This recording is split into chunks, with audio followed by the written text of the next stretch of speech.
and welcome back to Brutally Honest Talk Radio.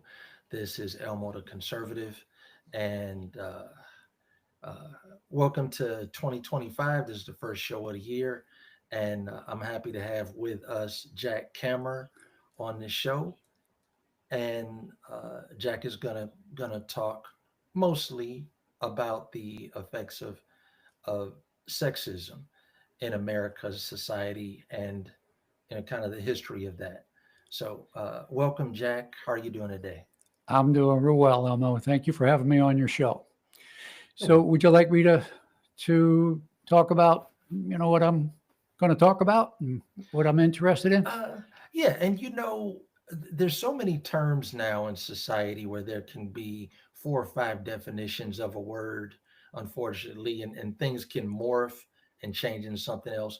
So let's just simply, define sexism, and then I guess we can go back to the '60s if you think that's a good place to start Well, with. it's probably a pretty good place to start.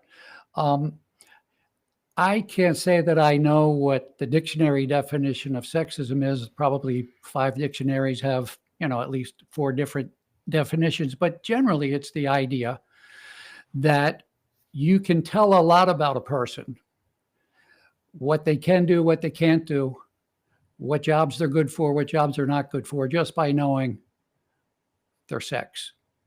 Hmm. Uh, In the early 1960s, there was a huge movement by women against sexism against women. And they were a little bit tired of hearing that because they were women, the only thing they could really do was to stay at home and cook and clean and raise kids. And raising kids is pretty nice for a lot of women and they enjoy it, but too much of anything is a bad thing.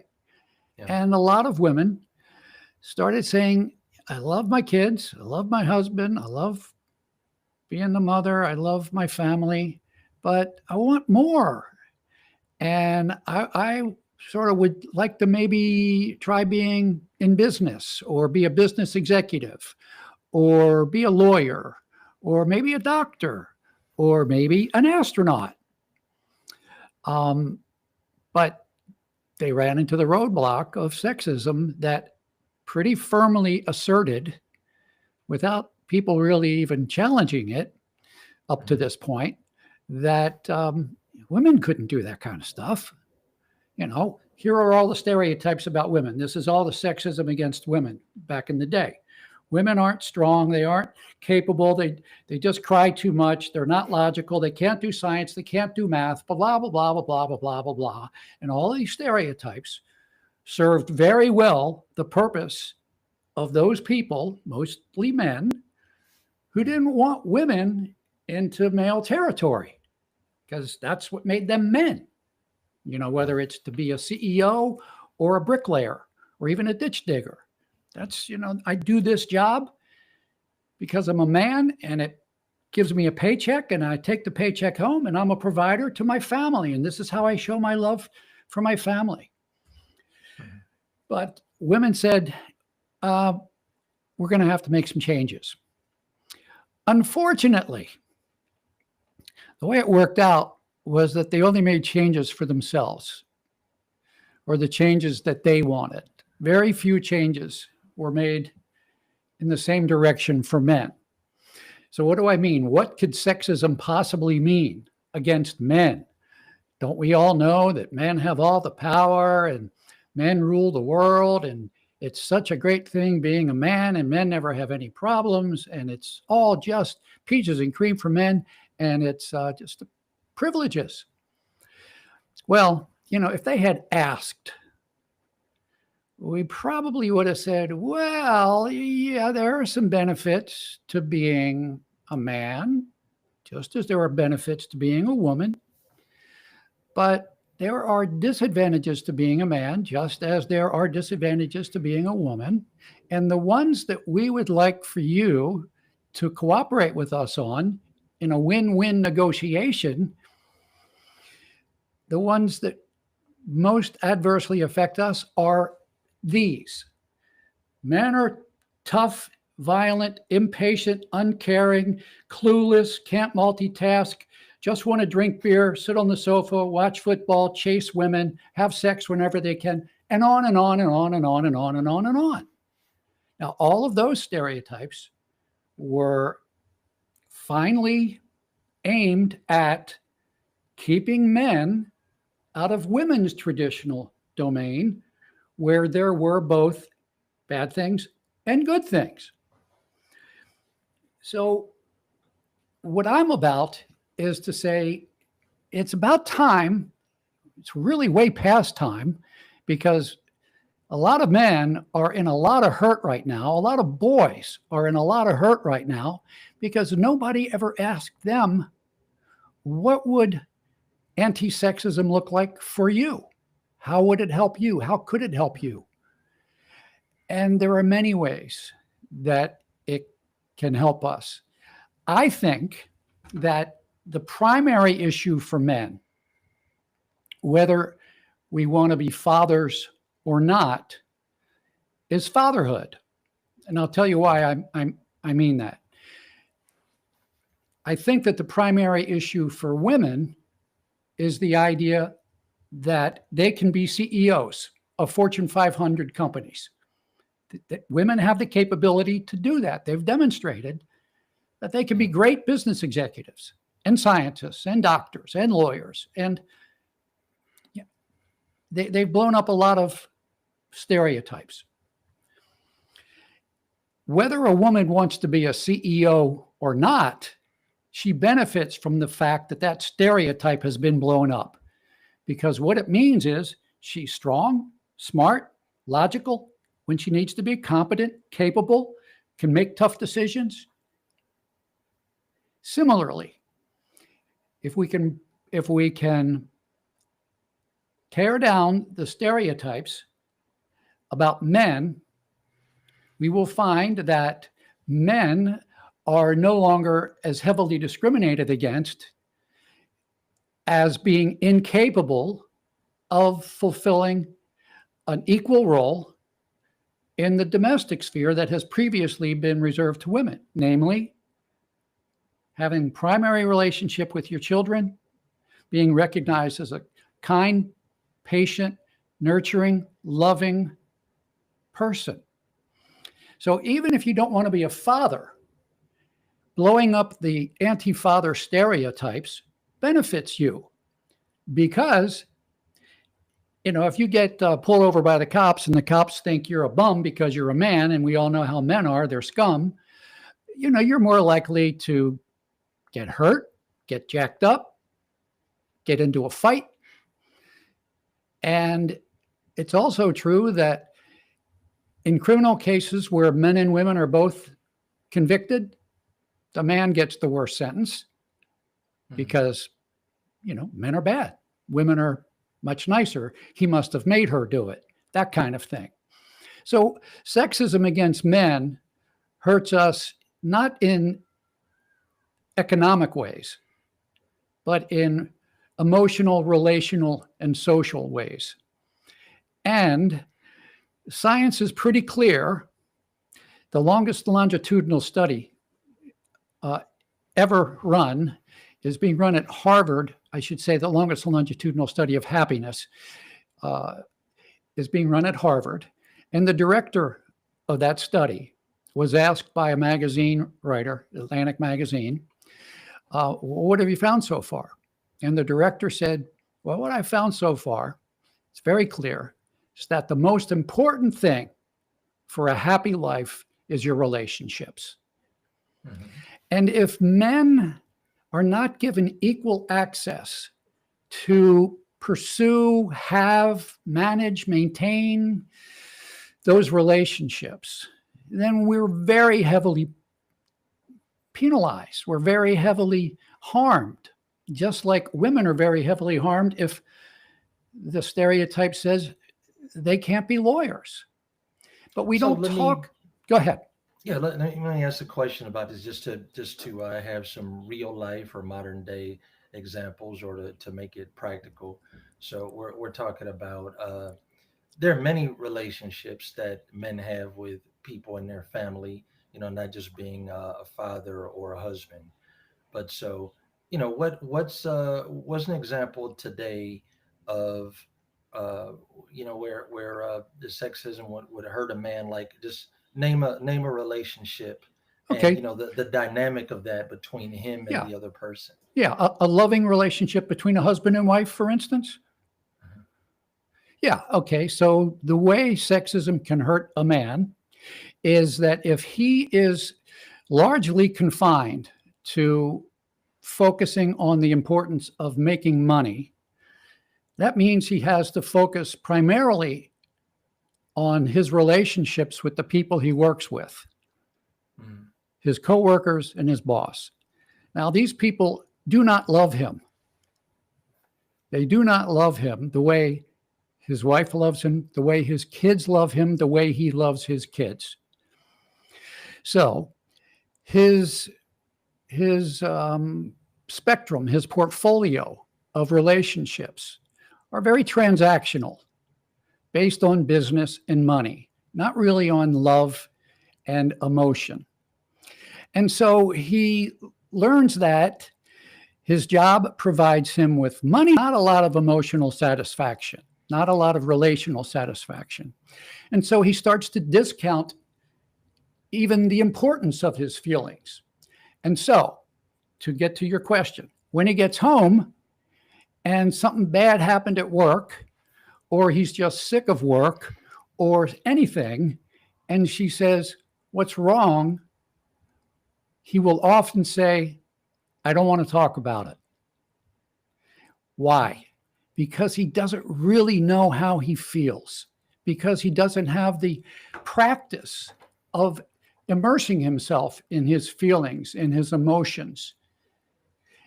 And so Okay. men often do not know the words for what they're feeling. And so it gets worse. Hold on. It gets worse because there is the sexist idea that men got to always be tough and in control. It gets worse because the man doesn't know what he feels, but he knows that since he's a man, the emotion that he can express without losing his man card is anger. That's the one emotion we feel comfortable expressing because it's so manly, but it's not really. Anger is a secondary emotion. Mhm. It's often the one that men jump to right away in terms of what they're going to say.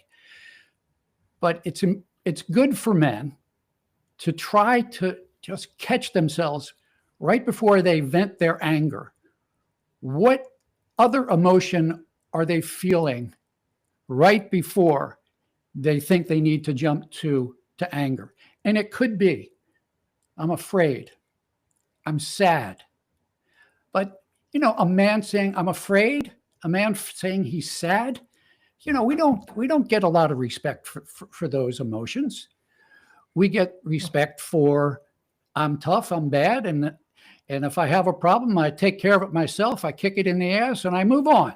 I don't wallow in victimhood. That's the horrible thing that men are sometimes accused of doing. If they ever do say, "Hey, I'm sad here. I'm disappointed. I don't think I'm being treated fairly." So, that's, for instance, how holding men to a narrow spectrum of emotional experiences, not letting them have full access, which requires time with their kids, harms everybody. So let me ask you a question then. With that with that dynamic in the home, where the husband is expected to be the breadwinner, and with the thing of um, not expressing or not feeling that he can express, does that come from what the wife is expecting? It comes from what everybody is expecting. It comes from the Uh, culture. See, if we go right to targeting what the woman is doing, then we get into a pissing match. You know, who's more sexist, men or women? No, it's the culture, and we all do it. Mhm.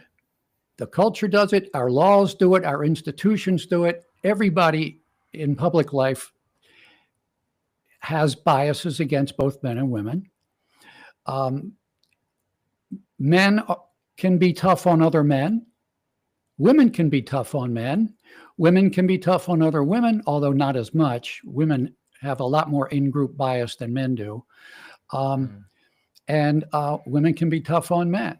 It's a cultural issue. And if we get into blaming who's more responsible, it just gets ugly and polarized. And God knows we got enough polarization going on in the United States of America. I don't know if you could put a blame on specific people or names of people.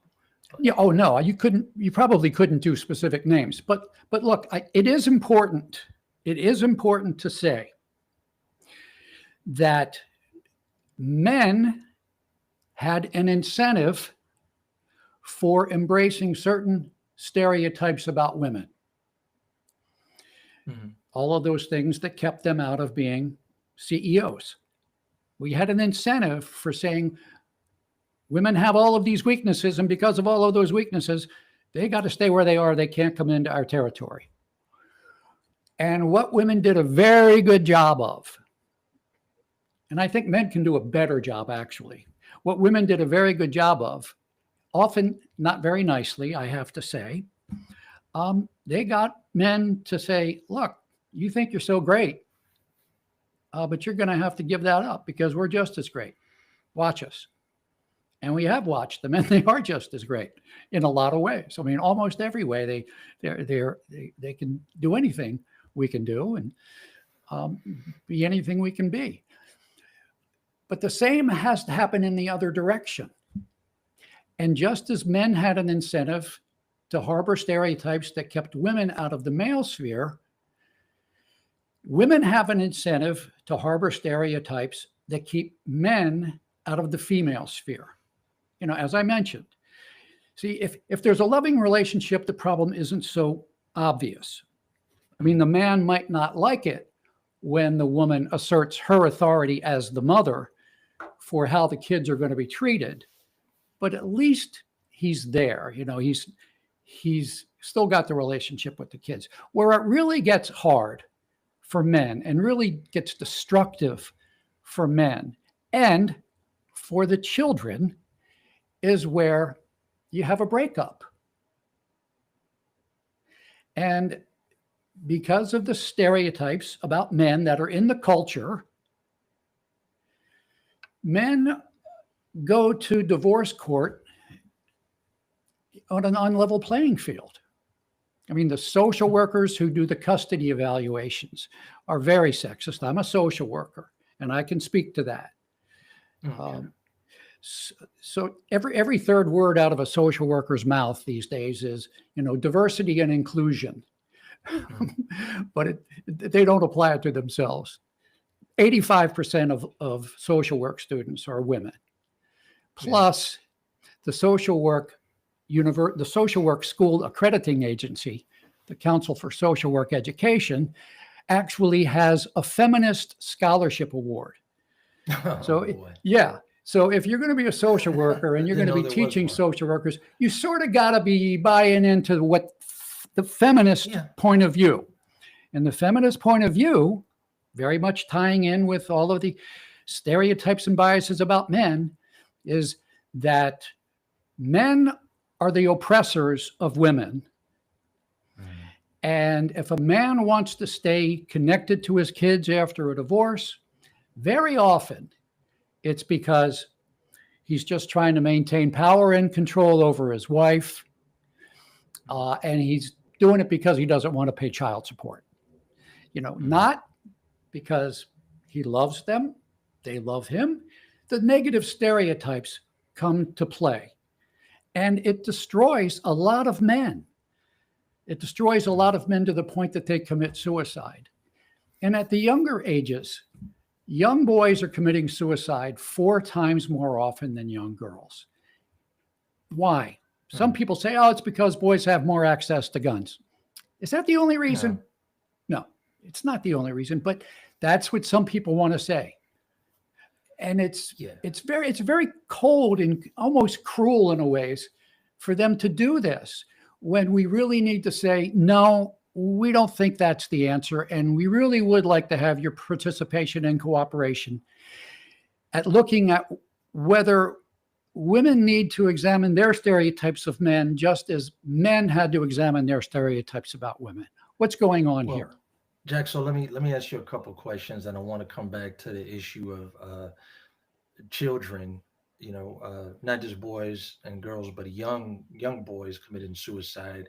To come back to that in a minute, but first ask if this may be a possible solution, just in the home and with the couples. So listening to what you said, with the man having the pressure of paying the bills and spending the majority of time with the employer, with the company, with people that he doesn't have real relationships with and probably don't care about him. Would it be better, do you think, that maybe before the man and woman get married, that they can talk and have an agreement that they will both work and maybe not work full time, so that doesn't become most of who they are, meaning they could spend more time at home with spouse and children? Yes, I think that's exactly the ballpark that the solution can play out in. Now, it ain't going to be easy because there's going to be a lot less income, right? Well, now this is with both of them working. Yeah. So if you have, as we have more and more of these days, both working and both bringing home full-time paychecks, and the woman feeling stressed out by trying to do both the home and her full-time job, if they decide they're going to just both work part-time, that's going to provide less money. Yeah. Now, some people have consciously made that decision and said, it's worth it. It's worth it. Yeah, maybe I can't send my kids to the fanciest private schools. Maybe I'm not going to have the nicest car. Maybe I'm not going to go, to the French Riviera for vacation. But they love their home and their house and their family much It's more than prioritizing. Yes, exactly. What's important to you? And we're a pretty materialistic society these days because we got our friends, the advertisers and the influencers, smiling all the time and telling us what we need to buy so we can be as happy as they are. But, that is really just a bunch of baloney. It's your relationships that provide your happiness. And what lasts more than the things we buy or the, vacations. If you go on a good one, it'll create some good memories. Yeah. And that'll be something that you take with you. And that's necessary. And it can enhance your relationships with your kids. And let me say this, because we know about the French Riviera as an expensive trip where people can go and do gambling, and it's very extravagant. And so that's kind of, one end of it, and another end, this something cheaper, something that I do in addition to, like I've been to Hawaii and, traveled from Atlanta to Chicago and DC, but also once a year, I just go on this is just by myself, but go on a trip somewhere that I can drive within 2 or 3 hours. And it's always a city I've never been to. Cool. And go there. Last year it was Chattanooga. Well, come on up to Baltimore. You ever been to Baltimore? Yeah, I've been there a couple of times. But it was more on business. So all right, next time I got to put in a plug for my hometown. Next time you go to Baltimore, make sure you go to Fort McHenry. Okay. You know what happened at Fort McHenry? No, not sure. Well, come on up and find out. Unless you want me to tell you, I'll tell you. Should I tell you? Yeah, go ahead. It's where the Star Spangled Banner was written. Where it was written. Oh, okay. Yep. And that's where the battle occurred. Yep. Yep. Okay. Where the bombs bursting in air. That's a little side note by my sponsor, the city of Baltimore. Just kidding. But, so yeah, Chattanooga was probably a lot of fun. Baltimore can be fun. So I Mhm. like your idea. And, And using just that kind of adventure with kids and could be a lot of fun for them. something that's fairly cheap. Yeah. You know, Yeah. you can see things, you can take in new sights and just experience new stuff and have a good time and get away, totally different environment. And I think people overlook that sometimes and just think about where they can get on a plane and fly to, you Yeah. know. But It's got to be there's a something lot of fancy. yeah, right. I mean that's good, It's good. but so people have to prioritize, and I think it is better. I have learned that it's immeasurable to have a good marriage and a friend in that spouse, and it just support is combined, and when they work together, everything is easier.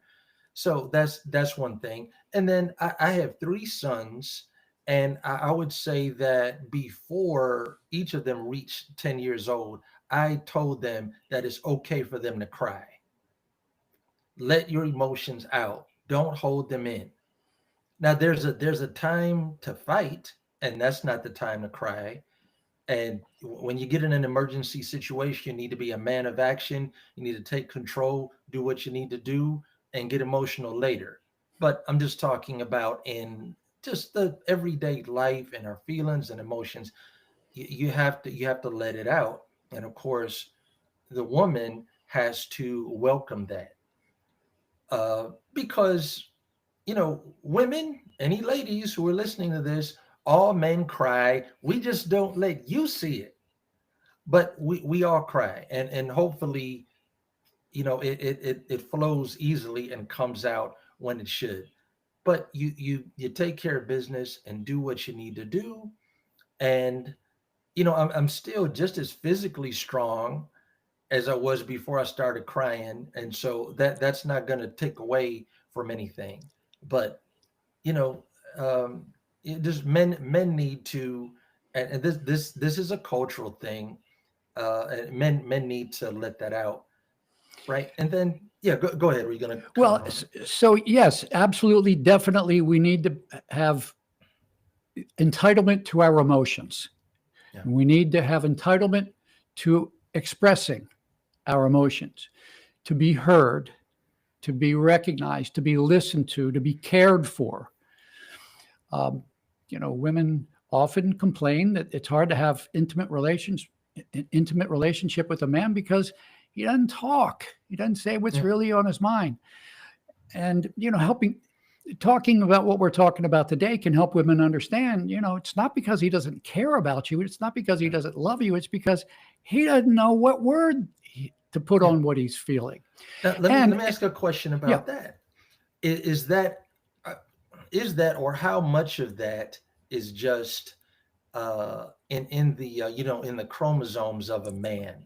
Because most of the guys I know say they feel angry, they feel every emotion you can name, but don't know how to express themselves. So is that come more from culture, or is there anything like embedded in us? it's it's probably both. But just as women 50, 60 years ago would say to their husbands, "Oh, here, you balance the checkbook. I don't know how to balance a checkbook. I'm just a woman." Mhm. Men will go to women and say, "Well, you take care of my emotions. You figure out what I'm feeling." And, we just need the confidence. We need the confidence to know that Yeah. that your, your emotions are the spark plugs of your personality. And if you don't have them firing on all cylinders, you're not going anywhere. You're not having a good time. You're wasting gas. You're polluting the environment. You're it's just not an efficient way to Yeah. get through your life. Yeah. Now, along with saying it's okay for men to cry, we really need to also say it's okay for men to say things that are sad for them or that make them angry. Men who feel like they're not being treated correctly because they're men. We need the ability and the right to say to everyone, to our male buddies, to our female friends, and to the government and all the institutions of our culture, to be able to stand up and say, hey, you've done a good job taking care of sexism toward women, and that's good. Take a look over here. It's not as obvious in some ways. We don't talk about it much, but we're asking for help now. And that's got to happen. We need to vote our gender issues. Primarily, the politicians don't care about what we really need in our lives because they know that we primarily are going to vote on the economy because they know that we are primarily pressured into making money. And that's the thing we got to do. And if we aren't doing that, it's nothing going to make us happy because that's our primary role, because we have not yet achieved equality with the woman outside of that role. And it's got to be the next stage in human evolution and the development of our civilization and the progress of the fairness between the genders movement.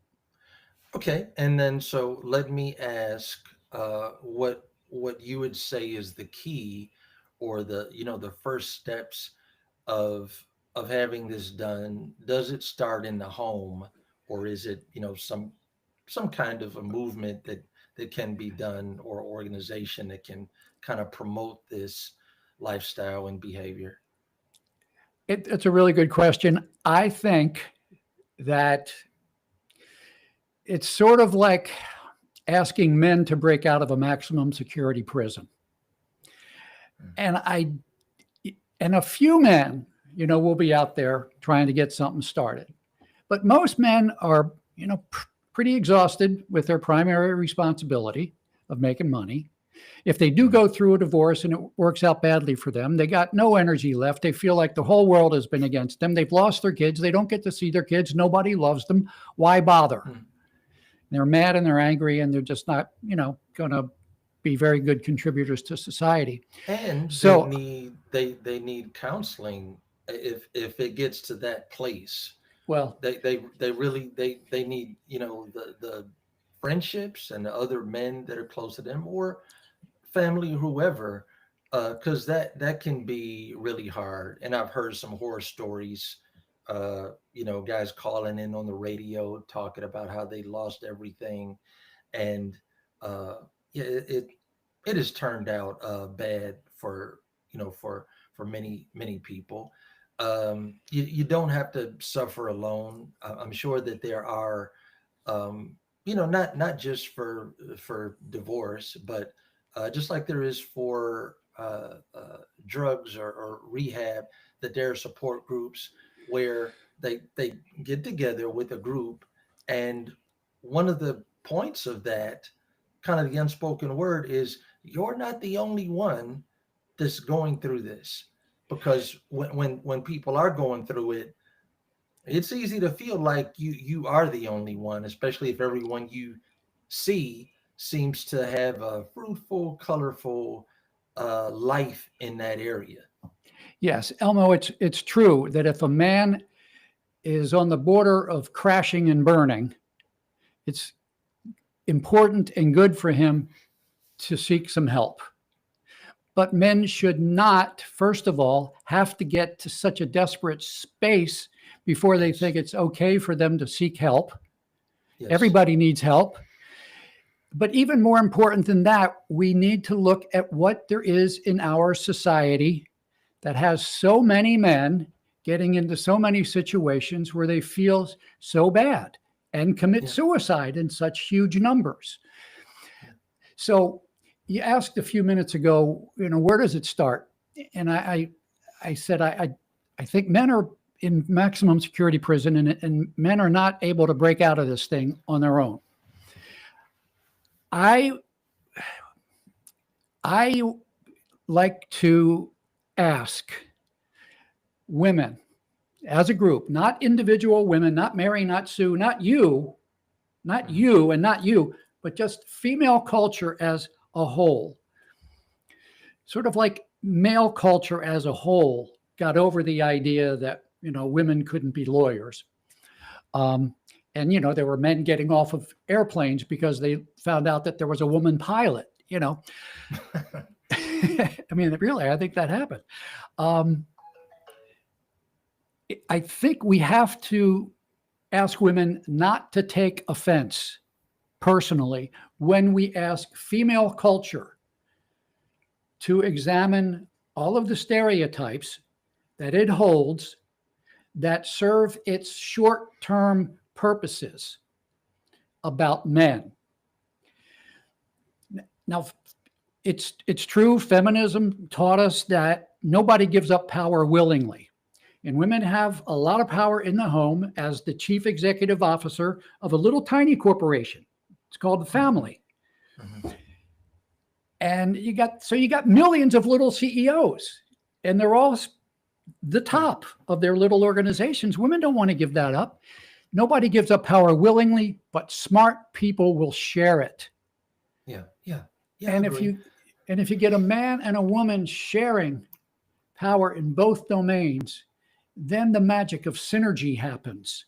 Yes. And they're able to create more happiness and more power. And it's not either or, you or me, it's both and then the kids are happier too. And Jack, let me go to the thing with the children, because we're in the second half of the show now, and just to get a couple other things mentioned with the generation now, my children's generation and middle schoolers with the cyberbullying, and usually those kids are being bullied by kids that they know. It's just on social media or on the internet by kids that they were seeing during the day at school, where there's a big banner in the lunchroom saying, call 1-800-NO-BULLYING if anybody is messing with you, and it will not be tolerated, and all of this. So outside of the school, it's not their responsibility or what happens. So parents need to be involved in that. They need to limit the amount of time that they're online. Let them be on social media or whatever in an open area where the parent can walk up and stand behind them when they're on camera. Just get in the eyelet for a couple seconds to let that person know, without saying anything. Oh, well, they can see what I'm saying, and they're watching them and seeing whatever is on video. So getting involved that way, also checking in with the children often. And again, just how I'd mentioned before, just encouraging children, boys and girls, to communicate and talk. And one of my sons was being bullied, and I have 4 children, and I would kind of have time with them as a group, and we may go out to dinner or something, and I would check in and say, how's everybody doing? And my child who was being bullied, he didn't tell me about it until he and I got alone. And he felt some sort of embarrassment in saying that in front of his siblings.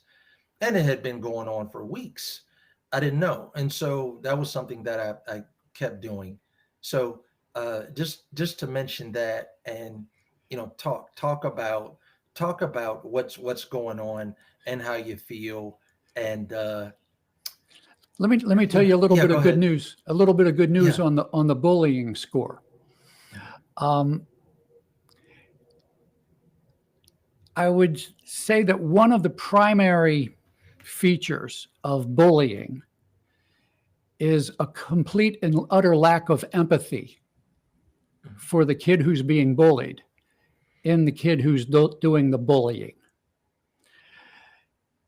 It's about empathy. You don't care how you're making this kid feel. As a matter of fact, you care in the wrong direction. You want to make them feel as bad as you can.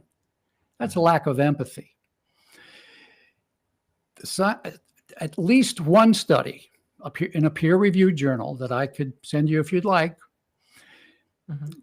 found, I think it was a 26-year study, and it found that the effect of an involved father on a kid's empathy was, this is the word of the researcher, the scientist in his report, the effect on a kid's empathy when the kid had an involved father was, I think the word was either astonishing or astounding. I think it was astonishing. And that one thing alone, that one dimension alone of just having a father who was involved in the kid's life outweighed the top three contributors towards empathy from the woman's side. And now it's not to say men are better than women. Men are more important than sure. women, or men are more important parents or better parents. It's to say that we need both, because men somehow have this magical thing that they can do where just by being with a kid, the kid learns empathy. And it's probably got a lot to do with fathers saying things like, "Oh, how would you feel if that happened to you?" And saying it in a strong way, like puts responsibility on the kid. And Whatever it is, men have a greater effect on empathy than women do, at least according to this one peer-reviewed study. Mhm. And it's a different kind of presence. It's a different kind of feeling that that men give their children. And Yes. I read this book about it was basically about how to be a good father or a better father, and it mentioned for girls not having a father, that a lot of these girls end up being masculine, or they develop this masculine energy, just not knowing that there's this big bodyguard somewhere that's thinking about them and cares about them. Like even when they're at school, they feel more relaxed and secure, even though the daddy isn't there. Just knowing that they have that, and it's almost like they have this thing where they feel like they have to defend themselves and be tough. And it's just a something that's off kilter, and makes it out of order. And Yeah. then also just in a lot of things with men and women are equal human beings, but different roles, and made differently. And they're just different things that each one brings to the table. When you say different roles, that makes me wonder, are you thinking that it's the man's role to make money and it's the woman's role to stay at home with the kids, or it's the man's role to make money and it's the Yeah, woman's choice to have the role of right. either raising the kids or being a lawyer, or the choice Yeah. of both?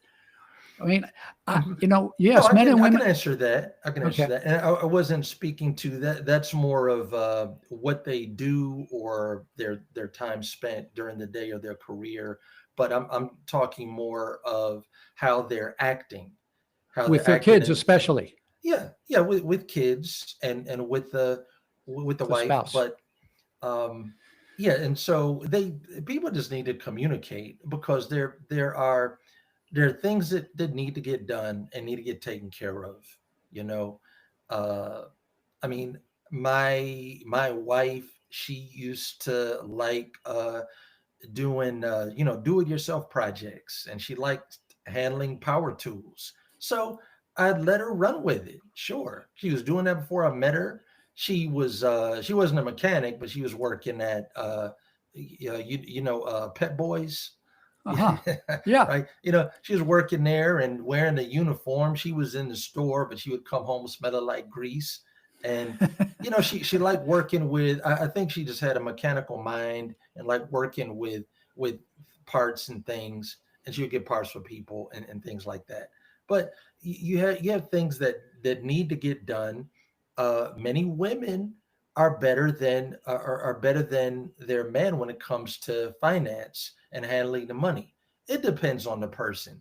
but Sure. they need to figure out who is best at something, and if my spouse is better at something than me, I need to relinquish it and let her run with it, because it's about the thing getting done. And then of course we'll help each other where somebody is lacking, or maybe weak in an area, but given support. um, but then mention another study that I had heard about decades ago on bullies, is that they said almost all bullies grow up to be losers.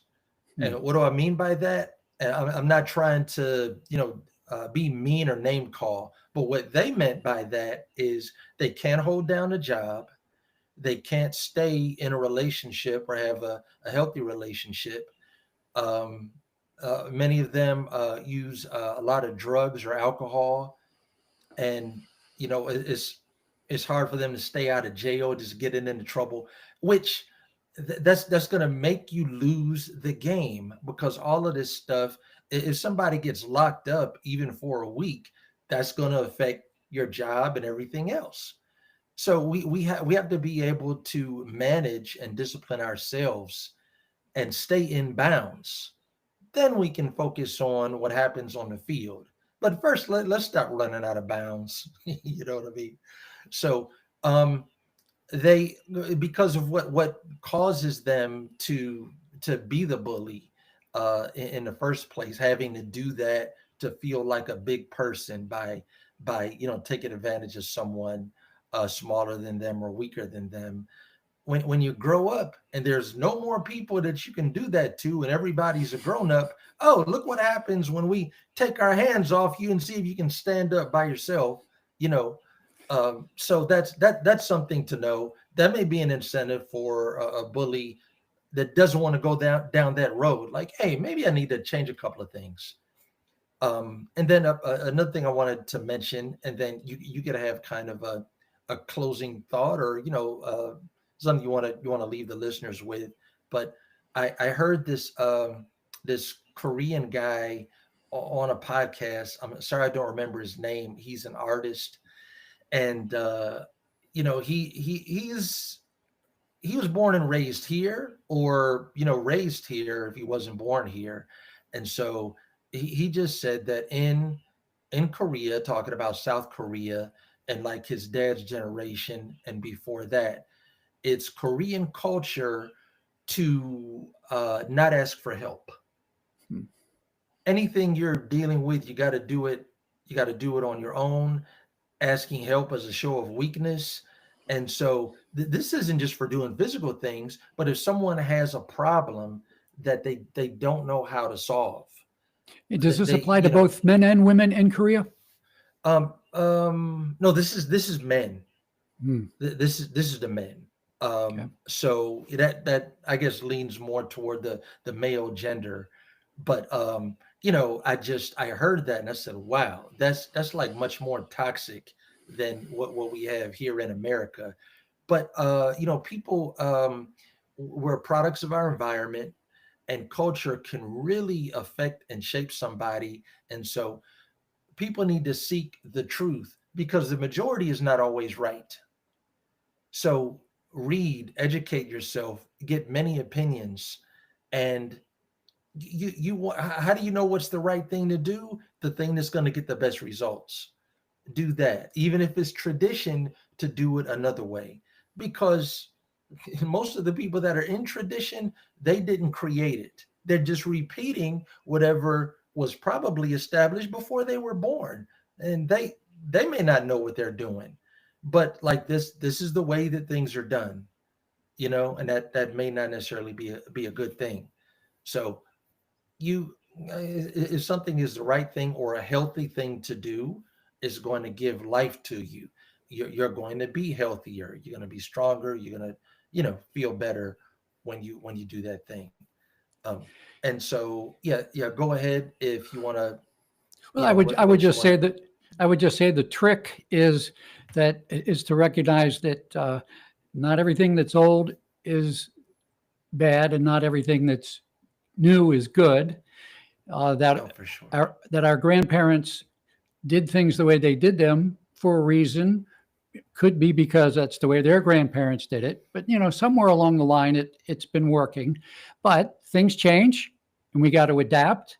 And so you get to a point where you have to balance between that old way, or maybe we got to try this new way. And I think we're at a point now where we could make a lot of beneficial changes, especially in my estimation, especially in the way we treat men and boys. We could improve that a whole lot, make everybody happier. Boys and girls, men and women, husbands and wives, everybody. Yeah. Politicians who are sick of building prisons, for instance, they'll be happier. Alcoholism, suicide, health, all kinds of ways are visited upon men disproportionately. 2/3 of deaths of despair in the opioid crisis were men. So we could really benefit ourselves, I think, if we were to weigh the options and conclude that, we got to move forward on the way we loosen up our restrictions on what we think men are for and what they can do and how they belong in a society. And you know what, Jack? I would like to see more family members get involved, like the uncles. Always looked at my nieces and nephews as my children. They just don't live with me. You know, they come from my brother or my sister. So uncles can get involved and may have a different perspective, or and be able to grandparents relate to something better. Grandparents too. Grandparents, definitely. And then the older cousins, the cousins that are 5 or 10 years older, that have been where someone is going, is going to soon enter into. You have wisdom. And so just reach out. We reach out to plenty of friends and people outside the family. So just check in with people, relationships, right? Yeah, right. Those are all different kinds of relationships. And it's good. That's good. I think that's the best thing, is a strong family. Can be challenging, especially when your family is spread out, different parts of the country. But you gotta check in. You don't have to only talk to people that you knew before you turned 20 or that you grew up with. Yep. So, Jack, is there any information that you want to give people about you, or anything that is going on that you may want to promote? Well, I'd like to just mention my website is malefriendlymedia.com. That logo over my right shoulder has a hyphen in it, but it's not in the URL of the website. Malefriendlymedia, all one word, .com. That's where I put hyphen. Without the hyphen. That's where I put all my stuff, things I've written, videos I've done, books I've written, podcasts I've done. So, that's me. If you're interested in anything I'm doing, that would be the place you could find it. Okay. All righty. Good deal. Thanks, Jack, for being on the show.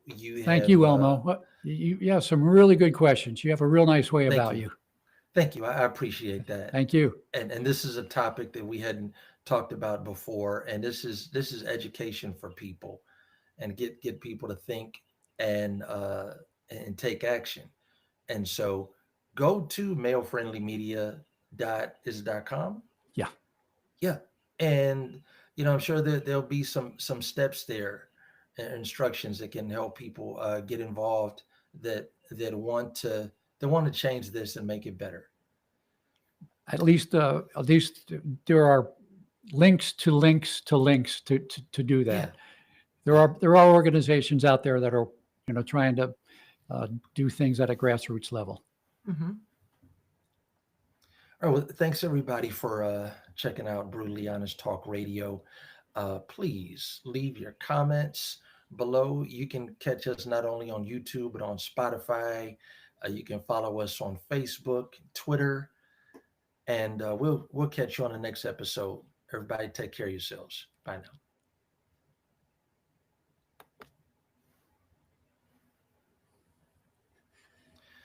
All right. All right, that was great, Elmo. You're a really good interviewer.